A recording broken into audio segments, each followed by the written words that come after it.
Jio number 46 వెంటనే Jio number 46 వెంటనే మన విద్యార్థి హరిప్రసాద్ జోహార్ జోహార్. జియో నెంబర్ 46 వల్ల మన విద్యార్థి హరిప్రసాద్ అనే వ్యక్తి ఈరోజు సూసైడ్ చేసుకోవడం జరిగింది. ఎందుకంటే జియో నెంబర్ 46 వల్ల అధిక స్కోర్ వచ్చినప్పటికీ జాబ్ రాని పరిస్థితి ఉంది.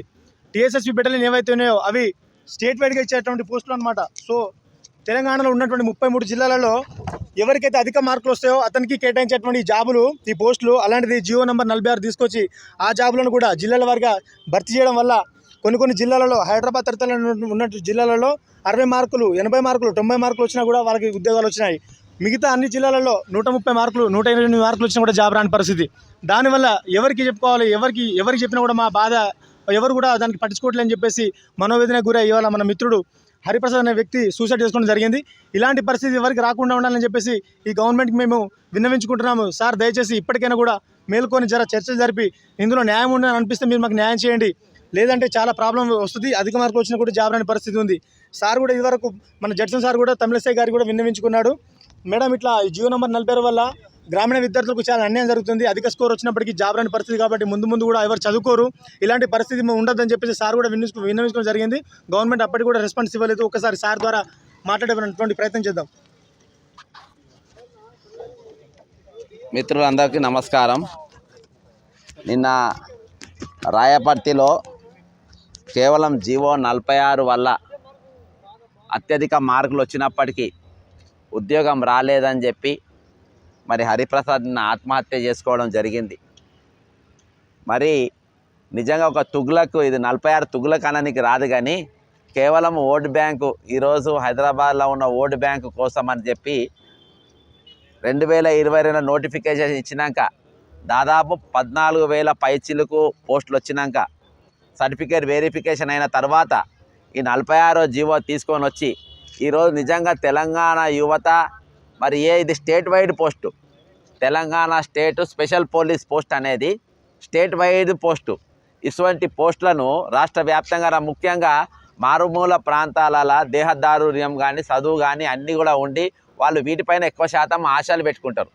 అటువంటి వ్యక్తులది ఈ జియో 46 తీసుకొని వచ్చి మరి ఒట్టి హైదరాబాదు, సైబరాబాదు, రంగారెడ్డి చుట్టుపక్కల ప్రాంతంలో ఉన్న కమిషనరేట్లకు 53% ఇచ్చి మరి వేరే తక్కిన 47% మిగతా రాష్ట్రం అంతా. ఎంత ఘోరం అంటే గద్వాల్ వచ్చి 3%, ములుగు 2%, వనపర్తి 3%, వికారాబాద్ 3%, నల్గొండ 5%, ఇట్లా భూపాల్పల్లి, మహబాదు, ఇట్లా వరంగల్, మరి వెనుకబడ్డ జిల్లాలన్నీ కలిపి మరి వాళ్ళందరూ కలిపి 47% మీరు పంచుకోమనంటే ఎక్కడ న్యాయం చెప్పండి? కేవలం కేసీఆర్ను మీరు చూడండి, ఇక్కడ ఉన్న హైదరాబాద్ దగ్గరున్న సీట్లు మొత్తం వచ్చినాయి. గ్రామీణ ప్రాంతాల్లో వరంగల్, నల్గొండ కానీ లేకుంటే ఇప్పుడున్న ఉత్తర తెలంగాణ మొత్తం కంప్లీట్ స్వీప్ అయిపోయింది. అంటే కేసీఆర్ కనబడకుండా చేశారు. దీనికి ముఖ్యంగా నిరుద్యోగులు 30 లక్షల మంది విద్యార్థులు ప్రబలిక ఆత్మహత్య తర్వాత, అప్పుడు జరిగిన పెద్ద గొడవ తర్వాత అందరు ఊర్లలోకి వెళ్ళిపోయి వాళ్ళ అమ్మల నాయనలు అమ్మ తల్లిదండ్రుల కాళ్ళు మొక్కి ఏళ్ళు మొక్కి మీరు ఓటు వేయద్దు, కాంగ్రెస్ పార్టీకే ఓటు వేయాలి, బీఆర్ఎస్కి ఓటు వేయద్దు, బీఆర్ఎస్కి వేస్తే మేము పోరాటం చచ్చిపోవాల్సి వస్తుంది అని అన్నారు. ఈరోజు జియో 46 ఆలస్యం వల్ల మరొక విద్యార్థి చచ్చిపోయాడు. నేను కాంగ్రెస్ పార్టీ కార్యకర్తగా దాదాపు 179 కేసులు నేను ఈ బీఆర్ఎస్ ప్రభుత్వం మీద పెట్టినా. అంతేకాకుండా జియో 46 రద్దు చేయాలని నేను కూడా గవర్నర్ గారికి కూడా నేను రిప్రజెంటేషన్ ఇచ్చిన. కానీ అక్కడికి వెళ్ళి కనీసం ఫైలు ముందుకు కూడా కదలలేదు. ఈరోజు తెలంగాణ వచ్చిన తర్వాత తెలంగాణ ఉద్యమం ఇదే ఉస్మానియా యూనివర్సిటీలో అనేక మంది విద్యార్థులు ప్రాణత్యాగాలు చేసినారు. దాదాపు 1200 మంది చచ్చిపోయినారు. మేము చచ్చిపోయినా పర్వాలేదు, కనీసం వీళ్ళకన్నా న్యాయం జరగాలని. ఈరోజు ఆత్మహత్యలు ఆగలేదు. నిన్న మరొక విద్యార్థి రాయపర్తి, వరంగల్ జిల్లా రాయపర్తి, వరంగల్ జిల్లా రాయపర్తికి చెందిన అబ్బాయి రాత్రి మరణించిండు. ఇక కాంగ్రెస్ ప్రభుత్వం అధికారంలో వచ్చినాక కూడా మరి ఇంకా ఆత్మహత్యలు జరుగుతూ ఉంటే ఎట్లా చెప్పు? ఇప్పటికి 4 చచ్చిపోయినారు. ఇంకా విద్యార్థులు ఇగో 127 మార్కులు వచ్చినాయి సార్. ఇగో 120 మార్కులు అంటే మామూలు విషయం కాదు సార్. ఇక్కడ 80 మార్కులకు జాబ్ ఇచ్చి 128 మార్కులు వచ్చిన 127 మార్కులు వచ్చినా కూడా జాబ్ రాకపోతే మేము ఆత్మహత్యలు మరో మార్గం ఏముంటుంది సార్? సో అందుకోసమే మేము ఇంత అన్యాయం జరిగిందని చెప్పేసి గత ప్రతిపక్షంలో ఉన్నటువంటి కాంగ్రెస్ నాయకులు ఎవరైతే ఉన్నారో అప్పుడు మన బట్టి విక్రమార్క సార్ గానీ ఇంకా సీతారాం సార్ ఇక్కడ అందరూ ఉన్నాయి.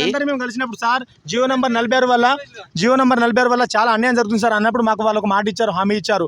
బాబు ఇప్పుడు మేము అధికారంలో లేని కాబట్టి ఏం చేయలేని పరిస్థితి, మీరు ఎలాగైనటువంటి మన ప్రభుత్వాన్ని కనుక అధికారంలో వస్తే తక్షణమే జియో నంబర్ 46 మేము సవరించి మీకు స్టేట్ వైడ్గా దీన్ని మళ్ళీ పాత పద్ధతిలోనే కొనసాగిస్తామని చెప్పేసి మాకు మాట ఇచ్చారు.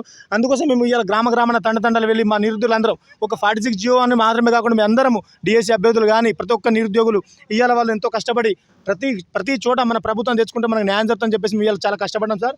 అందుకోసం మీరు ఇచ్చిన మాట మాకు కొంచెం నిలబెట్టుకోవాలి సత్వరమని చెప్పేసి మేము వేడుకుంటున్నాం సార్. మేము ఖచ్చితంగా నిరుద్యోగ బాసటగా నిలబడదాము. ఎన్రోల్మెంట్ తెలంగాణ తెచ్చింది కూడా వీళ్ళ కోసమే, నీళ్లు నిధులు నియామకాల కోసము. ఇప్పుడు ఆ నియామకాలనే మళ్ళొకసారి అన్యాయం కేసీఆర్ చేసి తగిన శాస్త్రాయన జరిగింది.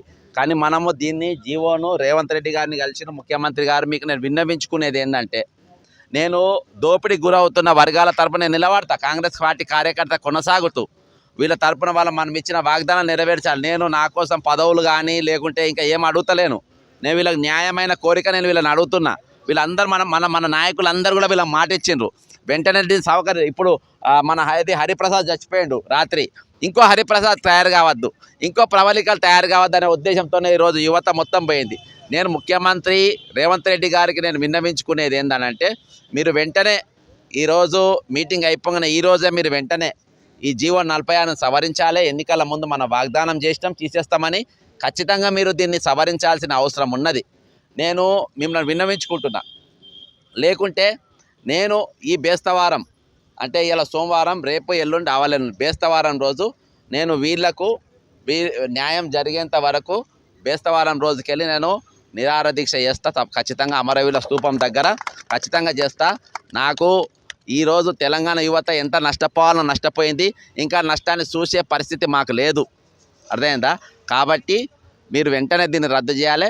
బేస్తవారంకి వెళ్ళి మీరు ఏ విధంగా మీరు ఏమనుకున్నా నాకు ఇబ్బంది లేదు. మేము ఇది దాదాపు 10 సంవత్సరాలు కేసీఆర్తో కొట్లాడినాము. మన ఇంటోళ్ళతో కొట్లాడే పెద్ద పని కాదు. కాకపోతే అక్కడ దాకా మీరు తెచ్చుకోవద్దు. మేము అందరం రిక్వెస్ట్గా మనం చేసేది అందరం రిక్వెస్ట్ చేస్తున్నాము. లేకుంటే కాంగ్రెస్ పార్టీ గాంధీ తాత మనకు ఏదైతే నేర్పిండో అహింస మార్గంగా నేను బేస్తవారం రోజుకెళ్ళి దీని మీద రద్దు చేయకుంటే నేను నిరాహార దీక్ష చేస్తా. అవసరమైతే దాని తర్వాత దాన్ని ఆమరణ దీక్ష కూడా మారుస్తా. కానీ దీన్ని మాత్రం ఇంకో హరిప్రసాద్ మాత్రం నా హృదయం కలించిపోయింది.